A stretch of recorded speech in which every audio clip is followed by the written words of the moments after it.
Kiyitiridde ku Eklezia eya Kijaguzo Catholic Parish mu Town Council y'e Semuto mu district y'e Nakaseke abantu okuva mu bitundu by'eggwanga ebyenjawulo bwe bakuŋŋaanya okujaguza amazaalibwa ga President Yoweri Kaguta Museveni ag'emyaka 80. Omujaguza President Museveni ku mukolo guno awerekeddwako mukyala we era minisita omubeezi ow'ebyenjigiriza Janet Kataha Museveni.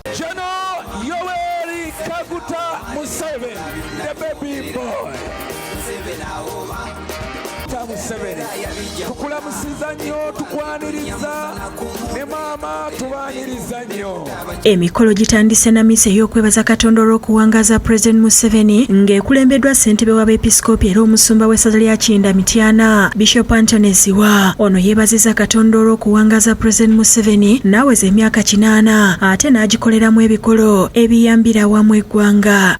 In the book of Psalms, 80 years of age is referred to as a special milestone in life. The way you have struggled to help fellow Ugandans has indicated your love for them.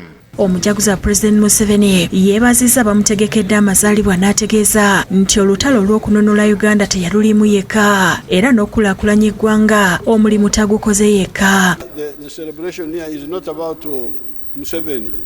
N'olwekyo okujaguza kuno si kwa President Museveni. Because Museveni did not do all these things alone. Kubanga ebintu bino byonna ebituukiddwako President Museveni tabikoze yekka. That's why I said when my children wanted to celebrate, they wanted us to go to Virembo. They had heard about Virembo. But I said Virembo is a bit far. Let's do it in Kijaguzo. It's nearer. Happy birthday to you,